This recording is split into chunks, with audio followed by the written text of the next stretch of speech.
Xó trẻ trẻ có tụi mẹ bọn hiền mà có chỉ bỏ hai tìa có trẻ trẻ nười có luôn nè tư bóng cái là nó chia có chỉ lũ nười có một chi có tê phong dư có tê phong dư là chi lũ chi khởi chi hiền họ có uốn trên mùa đun chia tư chỉ xả tin chia nửa có xả đi chả xưa họ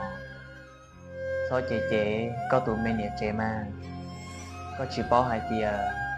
chọn đôi rủ đưa trình xả hai tìa vô lý chả dù tụi mẹ nhiệt trẻ chỉ dân lọ đại trai nó trái là dù tụi nhiệt trẻ mù đô khó tư chẳng nhôn chìa lọ nó trái chả nó nói có dù chỉ lưu nửa điều Xó trẻ trẻ nữa mà con dọc anh trong hai tìa con lưu nửa bỏ đi chả chỉ có lưu nê dưới xong bỏ đi là lưu nửa mà con dọc anh trong hai tìa thảo y có chỉ tao nửa có tư ôi ra oan dạy dù cả tao nửa xứ chán hú nói